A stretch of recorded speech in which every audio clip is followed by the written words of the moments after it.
Baiklah, seperti yang dijanjikan bersama saya ialah tetamu pada hari ini Profesor Datuk Dr. Harith Ahmad yang juga Profesor Ulung Negara 2014. Kita undang Profesor hari ini untuk membincangkan tentang Pelan Pembangunan Pendidikan Malaysia, khususnya pendidikan tinggi 2015-2025. Selamat datang, Prof. Terima kasih, Ivan. Baik, Prof.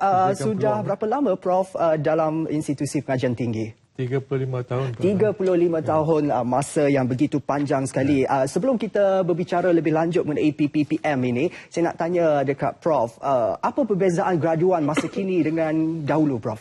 Perbezaan yang paling ketara mengikut pengamatan Prof. Kalau kita lihat, kalau kita membuatkan bandingan juga yang mungkin 1980 dan juga 2014, 2014.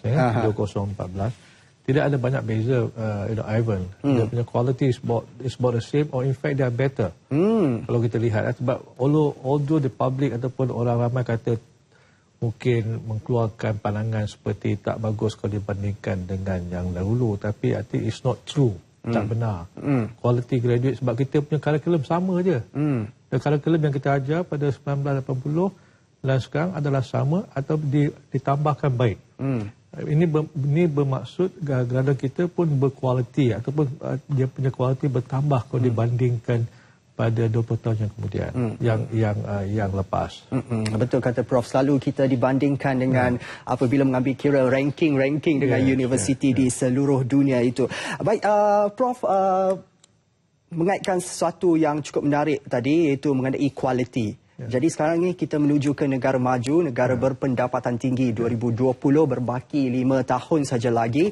Sudahkah graduan kita bersedia ke arah itu ataupun kita perlu lagi mengejar untuk melahirkan modal insan yang setaraf dengan status negara maju itu nanti, Prof? Yang saya boleh katakan pada masa sekarang, Encik Ivan, saya nak katakan bahawa saya katakan tadi graduan kita pun dah bertambah baik.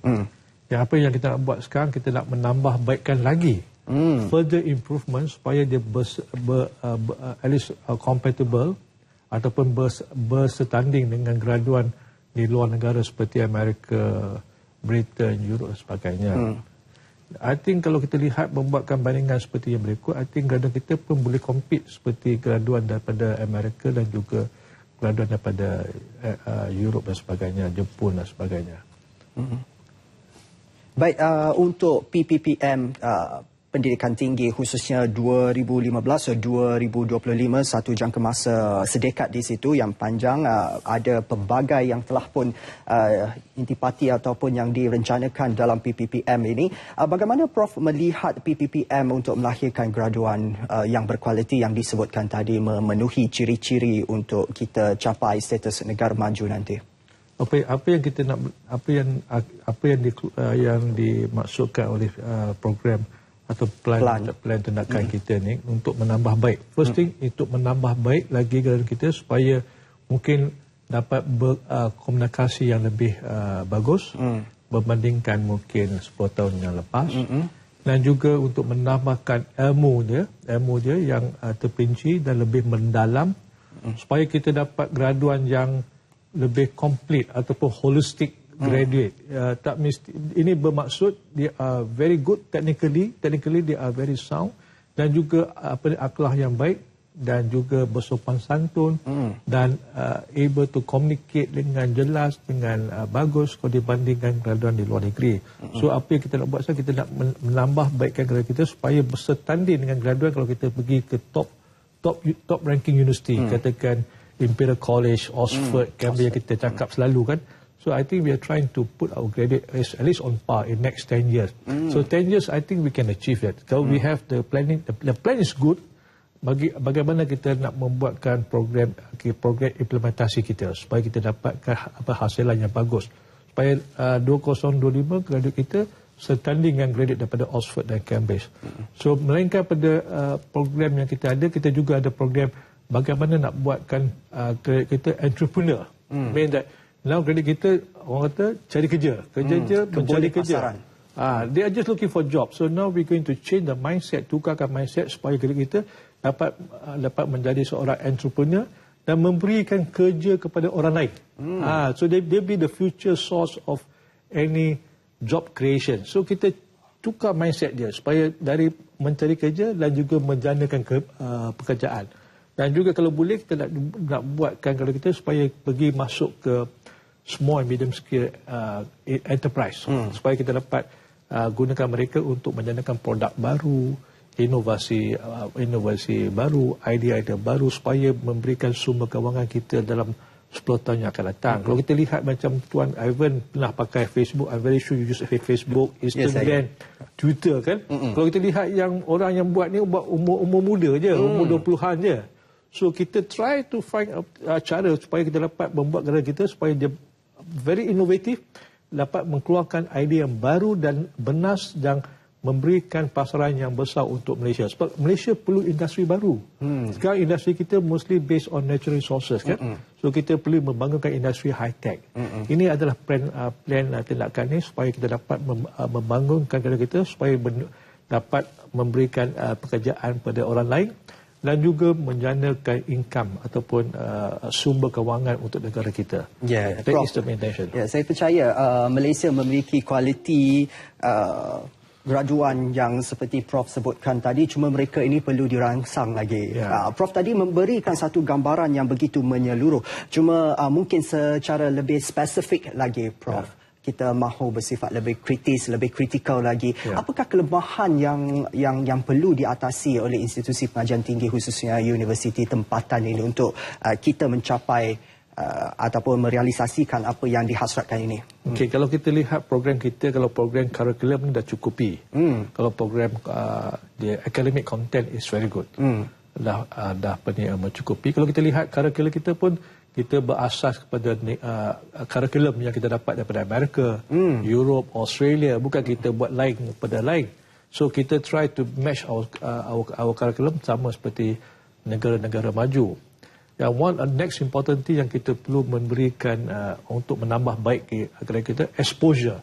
Kita perlu memberikan dia exposure. Macam contoh, mungkin dia satu semester pergi ke luar negeri, Japan, ke Australia, exposed to the environment there. Ini akan memberikan dia confidence. We need to build up the confidence now. They are able, they are very good, but the confidence level has to be raised. Perlu kita menambah baikkan dia punya confidence. So kita give this type of exchange program is very good. Kita dah mula, mungkin kita boleh perkasakan. Kita extend this program so that kita get good exposure. And then the most important thing kalau kita lihat dalam program ini, program dalam plan kita not only producing good quality graduate, dan kita cuba membuatkan graduate kita supaya dapat commercialkan produk. Dalam program ini kita juga ada satu program kita namakan TVET program. TVET ya. Kalau kita lihat dalam produk commercialization Cik Evan, kita perlu satu bahagian yang asas dan penting yang bahagian tengah yang kita kekurangan sekarang. Kalau kita lihat negara seperti Jepun, negara seperti Korea dan Germany, TVET program ni memang very strong program. So that support kalau kita ada idea, produk idea kat universiti, dan this TVET program can support or produce engineer yang dapat membawakan produk ataupun idea ni kepada pasaran. Mungkin yang tak tahu, TVET yang dimaksudkan oleh Prof di sini adalah untuk melahirkan kerja tenaga mahir. Teruskan Prof. Kalau kita lihat, sekarang kita ada banyak universiti, 20 academic universiti kalau kita lihat. Kebanyakan kita ada engineer, kita produce good academic engineer. Saya kelaskan sebagai good academic engineer. They are good engineer.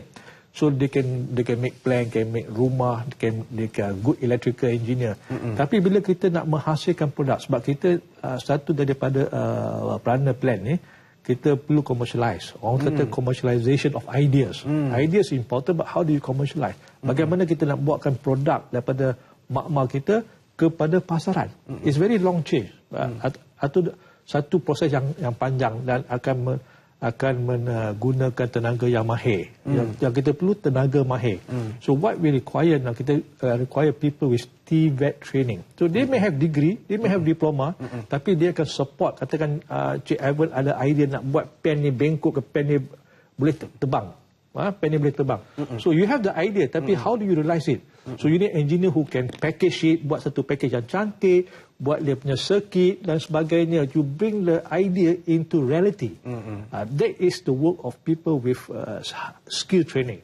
TVET they're going to support this idea. Kalau you tengok kereta Mercedes, kereta BM, kita memang tengok cantik kan, kereta dia memang the quality is so good. But if you look in Germany punya education structure, they have very strong education training, this vocational training. So their engineers are able to make product. So they have very strong vocational training. So kita perlu membangunkan program vocational training dengan lebih pesat dan lebih padat. Itu wawasan yang dinyatakan oleh Prof di sini. Cuma satu lagi soalan yang terakhir, mungkin R&D itu dari segi penyelidikan itu perlu diperkasakan lagi, Prof? Ya, saya boleh berikan pandangan. Kalau kita lihat universiti kita kat Malaysia ni, kita baru je mencuburi dalam bidang pendidikan. Dalam 90-80-an bila saya bermula kerja, Cik Ivan, kat Universiti Malaya ni, tidak ada makmur pun, tidak ada grant, tidak ada duit untuk membuat research. Tapi kita cukup bersyukur dengan kerajaan Malaysia, di mana kita dalam 1995 RMK 5 kita diberikan peruntukan pendidikan, dan dia sentiasa ditambah. Orang kata to get grant kat Malaysia ni lebih senang kalau dibandingkan dengan negara-negara barat. So kita sudah memperkasakan pendidikan.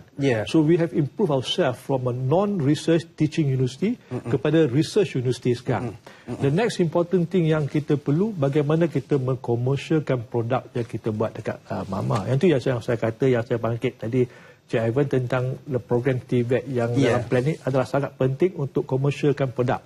Kalau kita dapat komersial produk, Cik Ivan, kita dapat membangunkan SME. Any country macam Taiwan, you tengok Taiwan, South Korea, all this country, kalau you lihat dia punya Samsung semua, a lot of the support system come from SME. Kita punya SME tak ada support system. Kita tak ada support system from SME untuk membangunkan produk. So bila kita ada this program TVET ni, ataupun dengan kita punya program research yang diberikan oleh kerajaan, kita dapat bangun produk dan realize product. Because to realize product is not difficult. But it's very important to have the right ingredient, the right things all in that long process tu. It's a long process. So kita perlu mengadakan semua ni. Sebab itu plan tindakan ni is to realize this dream. Untuk mencipta produk dan juga untuk menambah baik, mengubah suai lagi. Jadi kita juga perlukan sokongan daripada pihak korporat. Terima kasih kita ucapkan kepada Profesor Datuk Dr. Harith Ahmad, iaitu Profesor Ulung Negara pada tahun lepas, ya, Prof. Terima kasih kerana sudi. Memang seronok berbicara dengan Prof, tapi itu sahaja masa yang kita ada. Kita akan undang lagi untuk slot yang lain pula, Prof. Terima kasih. Terima kasih, Evan, untuk panggil saya untuk memberikan pandangan.